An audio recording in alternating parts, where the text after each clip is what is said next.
Hello and welcome to the GamerRoos Podcast. Today is March 5th, 2024. My name is James Carrino and I am joined today by my good friend. Good morning, good afternoon, and good night, everyone. Hello, this is Minh. It's a long minute. Yeah, you know. All right. Something a little fun to mix things up. Today's news is going to be, quite a drag. Yeah, it's going to be a bit of a downer today, so if you're in a bad mood, I wouldn't recommend this episode. But if you're in a good mood and you want to be in a normal mood, I don't know what's wrong with you, but let's get started. So, let me pose a question to you, James. Do you think that the video game industry is declining? It is certainly in a downturn at the moment. Why do you say that? Well, if I had to point to my main source, I would say the amount of layoffs going on in the industry at the moment. Yeah, and that's also including the quality of AAA games that we're getting, the community outrage. Yeah. Some of these games are coming out, and I don't know. And there's the mediocre coverage of the industry, I think. Yeah, well, we're to blame. We're partly to blame for that last one, but if you would ask me if the general industry is in a state of contraction, I think I would agree with you. Even though 2023 was actually quite a noticeable uptick in relation to the pandemic years of video game releases, it's shaping up to seem like 2024 is going to be something of a disappointment. Now, granted, we are entering the sort of end of this console generation, if you will. A lot of console manufacturers are beginning to hint at their next releases. Nintendo is allegedly the Switch has been delayed till March 25, though I'm not sure if we have many details on that. Not too sure, but so please take that with a grain of salt. Yeah, but streaming is the future. Streaming is the future. But we don't want to remember Stadia. Hey man, you remember Ouya? But we're ending up to a situation where it's similar to Stadia with Xbox and possibly PlayStation, but probably not. But the biggest one is Xbox, and with their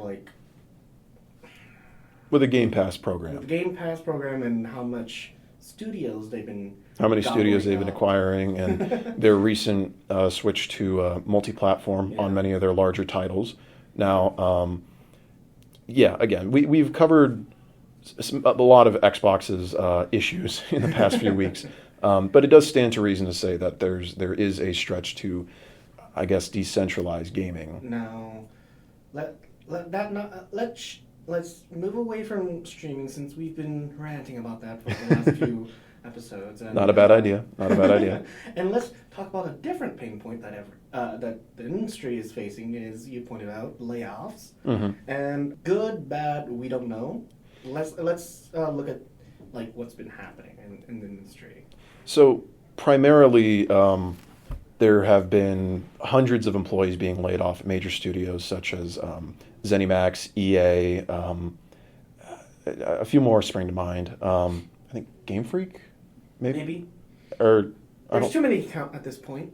Before we had Blizzard, Riot, and what other big one? Activision, I think? Activision's a big one. Well, Activision, Blizzard, same thing. Yeah, Xbox, PlayStation, a lot of those companies. Unity, the game platform. And just to be clear, all these studios are themselves reporting at a minimum dozens, but at a maximum possibly 500 to upwards of 1,000 layoffs. And let's look at the landscape. The industry thought they would have a major boom in games pandemic, because everyone's home. It's this uncertain space of change, I guess.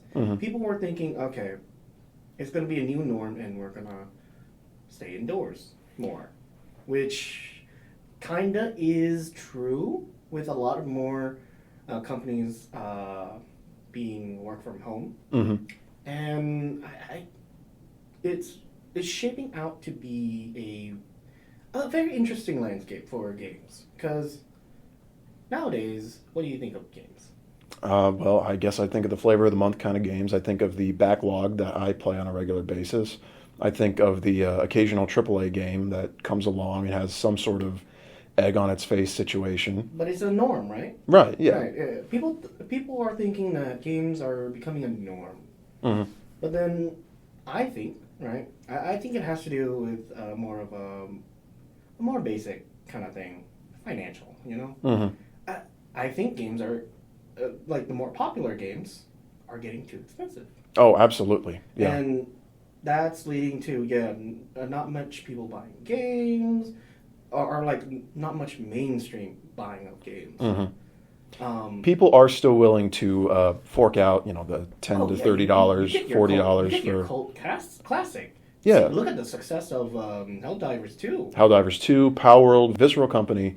Did I say that wrong? No. Yeah, it's Visceral Company, isn't it? Lethal. Oh, Jesus. Might as well. I'm sorry. But people are willing to pay for these regular smaller releases. It's just the problem is if you put a $70 price tag in front of them, people are going to say like, well, yeah. I'm sorry, but and look at the only exception really is Baldur's Gate 3. That one's like a hefty price, but like it's good. Mm-hmm. It's good for the price. Starfield, as much as you don't want to hear it, did sell reasonably well on Xbox. The problem was Xbox wanted more. You guys can't see it, but I'm just deadpan staring at James at this moment. Mm-hmm. The resident Gen 6 and Starfield apologist. Mm-hmm. Yeah. Anyways, it's wild that these new releases are more of a I'm gonna say medium to like a low to indie games, and it's astounding that these bigger companies aren't matching the excitement, the numbers. I mean, if you had to ask me, I would say it's got to do similarly with what Alex and I had previously discussed in one of these episodes, the state of the film industry, where you have these just billion-dollar bombs that come out. All this money goes into AAA games these days. All this money goes into AAA movies these days. And then when they come out, they're expected to be these omni films because so much money is put into them that it just winds up not happening. And that's what's happening in the video game industry right now. And that's why the indie scene, which is far more developed among video games rather than movies, is doing much better. And it's getting the month-to-month attention. I think I figured it out. I think AAA games, and even more so now the quadruple A games are it's just a marketing term. I'm sure I've heard somebody say quadruple are falling for the Hollywood effect. Which I don't know if it's coined or it's basically they put big name actors, big name public or producers, and they try to release a mediocre game, and hoping that these big names carry it. And it's sometimes, more often than not, doesn't work. Unless you do it really good, like Baldur's Gate 3, where you actually give the actors a chance to like act and not enforce much restrictions. Not just Liam Neeson in Fallout 3. Yeah, my son. But let's circle back to the layoff. I think it's because of this like higher expectation. This is just standard higher expectation, but I also yes, it's this background of like company thought we're gonna be big. Company thought we're gonna go forward with a lot of people, make great games, but it ended up not being the case. That is the standard MO for these kind of things. But I think there's another story here, and that is the community. More so of community pressure on the devs, where we have this expectation of y'all games better be good. Well, I think that's a reasonable expectation. Yes, but then when it's kind of like they're trying something new, or they're trying something like Oh, different, different, or something that you don't agree with. Mm-hmm. It's easy. It's easy for the community to be outraged, and that put undue pressure upon the developers to say a lot of different interests at once for the purposes of I get what you mean. We see this kind of symptoms kind of showing, like with a lot of devs. If you were to pay attention to social media, they would be like posts that are against the community in quotes, because it's more like it's a lot of like defensive writing in those posts, where I think it's very much that pressure from the community, and could the community being as toxic as it is, like, let's not deny it, gaming is toxic. Gaming does have an undue pressure towards the developers, I won't lie. Any kind of culture, it has some toxicity to it. And more so in the gaming community, because we have our certain ways of thinking about things. Anonymity does lend a undue ability for those types of people. Or what's the word I'm looking for? Malice. Malice, yeah. I think it was one Sony developer kind of came out and saying we're also human beings, and you know that kind of made me think. I like, that's just one post, but like there's probably more, because you know the very boys club-esque environment that you hear as nightmare stories from some bigger game devs, Blizzard,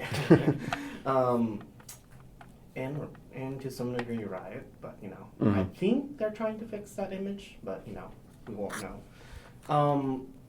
It's that kind of mindset of we want nostalgia. We want nostalgia. We want well that ties into a different issue with trying to invest a lot of money into IPs. More nuance to it. It's we want to stay in our little corner, play our little perfect game that we think is perfect. And to a degree, they do have that. You know, they should have that. But to another degree, you know, you shouldn't be witch hunting people. This is true. Go. I guess something I wanted to add on to your point about the reasons, the general reasons for the layoffs, is during the pandemic there was a lot of low to no interest loans or subsidies given out by the United States government for the purposes of revitalizing the tech sector and a lot of these more white collar jobs during the pandemic, as a lot of them had to go from office settings to home. And unfortunately, towards the latter days of the pandemic, like 2021, 2022, there were a lot of instances of people going back to the office that was funded by these subsidies, and a lot of hiring practices that went on. And I'm talking about more than just gaming, but like also other tech companies. Think LinkedIn, Google, because the layoffs we're referring to aren't just video gaming. It's tech in general. It's tech in general. Because like, and I just saw or UPS. UPS is man. If UPS is like getting layoffs. Yeah, it is very holistic, unfortunately, which is why this layoff should not be squarely aimed, or at least directly laid on the shoulders of video gaming. It is a broader industry issue, but what I'm referring to is the fact that a lot of these subsidies started to dry up. The U.S. government decided not to pick up the tab again, and a lot of these companies are like, well, you know, it's been nice having all this extra help, but we really don't need you, and goodbye. And that's how you have these massive industry-wide layoffs. It's a lot of like companies not adapting as fast.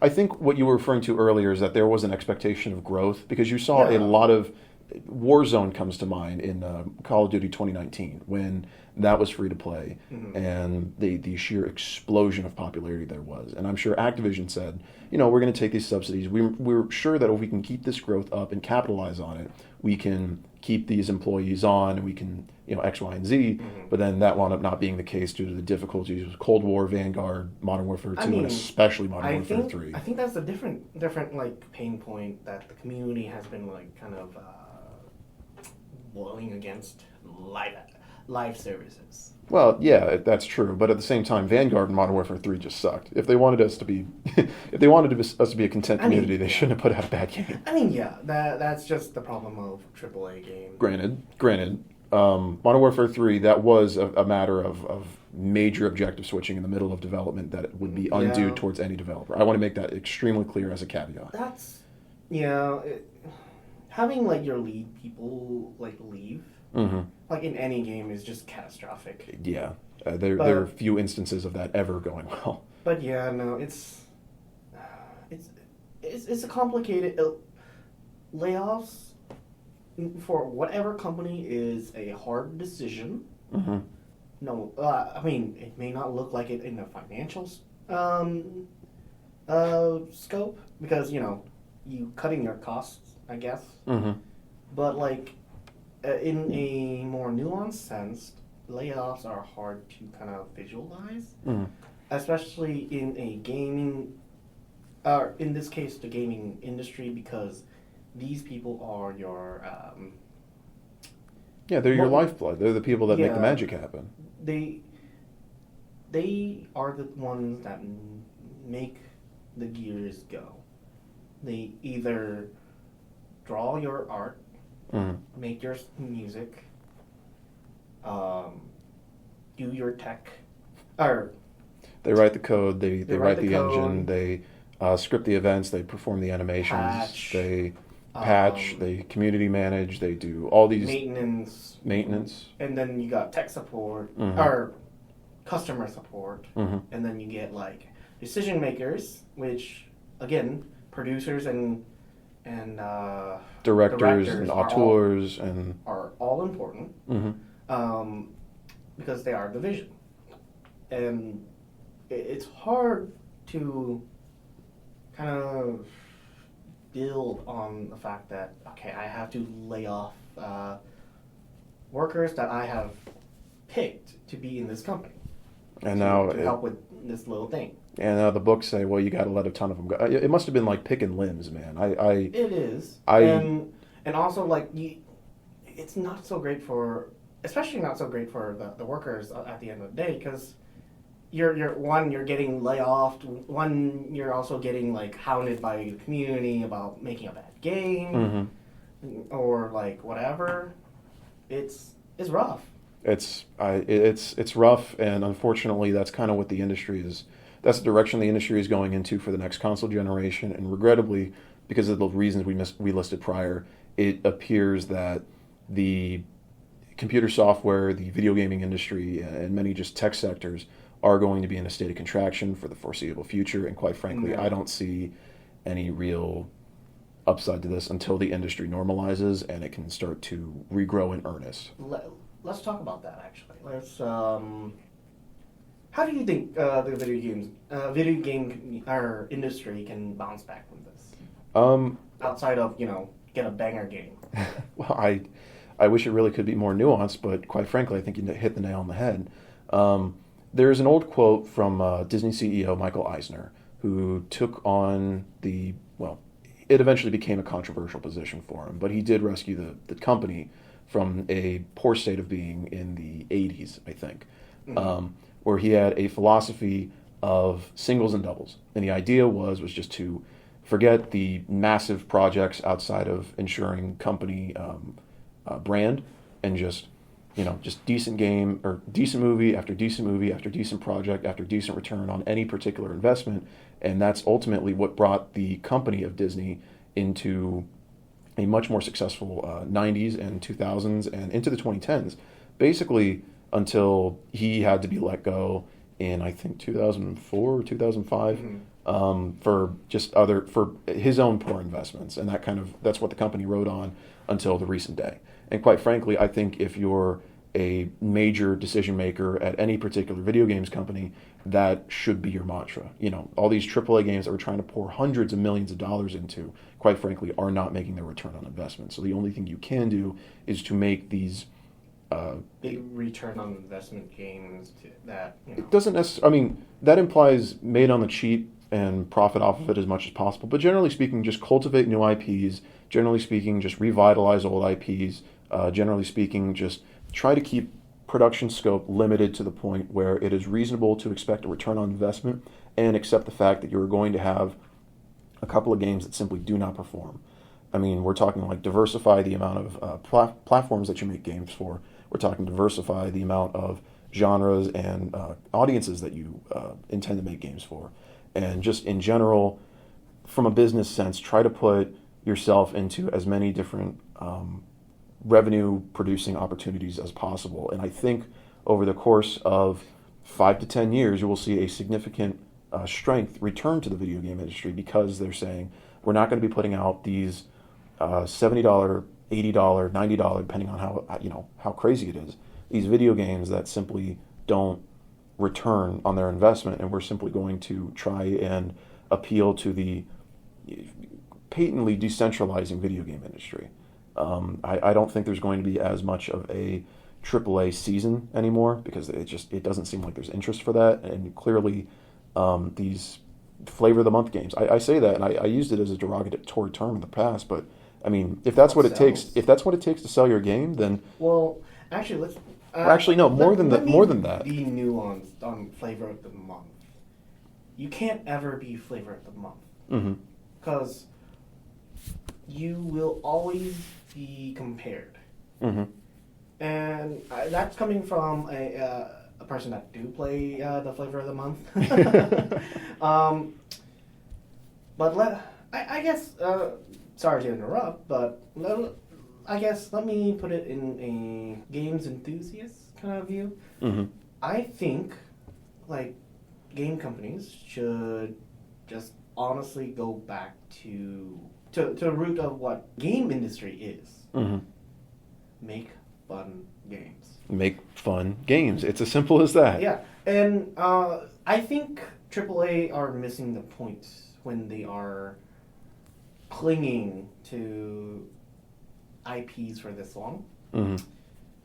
I think an IP should last as long as there's merit to it. There's no merit to nostalgia bait people. And yes, it's nice to see games within that IP, but if you're gonna milk the same character for 10, 20, 30, some odd years, I don't know. Mario still is good, but you don't have that same fervor anymore. Granted, we aged out of the intended Mario demographic, I guess. But Mario Party is great. Mario Kart, amazing. But that's just giving us a game that we'll always play, and yeah, it's like giving a kid milk, really. You'll wean off it. You'll still like milk. Yeah. Okay. I see what you mean. Yeah. You still like milk, but it's not gonna be as exciting as it was the first time. Yeah. And on top of that, right? It's outside of making fun games, make games that can be affordable for anyone. Local, the other thing is localizing the price, making sure that you're not overspending on particle effects, music. To that end, I think it's very clear that the upwards arms race in graphics development has hit a significant stagnation, and as such, you would be surprised. It's gonna go more soon. It's not right now, but what do you mean by gonna go more? Graphical fidelity is going to. Yes, with because of Unreal Engine 5 and the advancement in that kind of platform, it allows us to better utilize what we have. it's not just a GPU. People misunderstand it as just a GPU, but it's also the game platform that you're creating it on and what kind of resolution it can power. And with Unreal Engine 5, you can have like very realistic looking games, and that's great for like the tech in me or techie in me.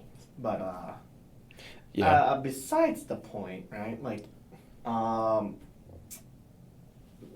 games don't need to be flashy. Well, I mean, they should. They should have some sort of graphical appeal. There should be some flair to it.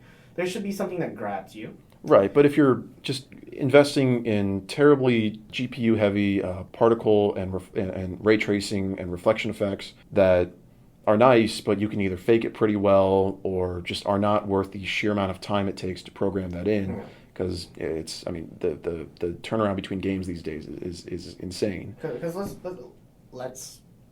let's face it, no one cares if you can see the pores on somebody's face.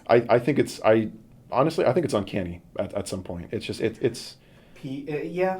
People want cool art. That's Look at Elden Ring. Look at all the animations. I know. You can get from it's great. You see them fly around, fling swords, whatever, right? At the end of the day, it's compared to whatever graphical. Showcases, like Last of Us 2, or like it's not that graphically intense or whatever. You can run it on like a toaster pretty much, but like it is great because our art direction is just phenomenal. And then you look at like as simple as I want to kind of shill for it. This is an indie, KU. He does the HoloLive game, an indie game that is free, HoloCure, and the pixel art for that and just everything works in that sense where, hey, that's a nice montage to this character or the streamer, and it looks great, even though it's like pixel art, you know? Oh, yeah. Because, like, it's stylized to what you want to show. And I think that's what we're missing in a lot of games. The art is not meaningful. The sounds aren't meaningful. And I think that means you're wasting talent. That's true, yeah. Because like, okay, you have all this like resource. Why you are not leveraging it? But besides the case, it's just people trying to make money. At the end of the day. Ideally, we get some good games out of it too, but On a different news, it's also another sad day for the community. Somebody please start playing taps. So a notable Switch emulator, Yuzu, got how do you call it? Nintendo'd. It got Nintendo Big Stick coming after it, and they settled, and people are speculating it's probably something sent in the company's chat. Oh, the sports update. Spring training has begun in baseball, and I'm very much. I've been very happy to watch the Cardinals get back to it. You see, baseball would have been like the last thing I would have expected you to talk about. I would have thought you would mention March Madness. I'm not much of a basketball fan, honestly. It's a fine sport. It's never got my attention. I was gonna say March Madness is pretty much starting for all you people that are placing your bets. Good luck. Anyways, I want to thank you for listening to the GamerRoos Podcast. We sincerely appreciate your continued listenership and viewership, and we hope you have a wonderful day. Goodbye. And good night.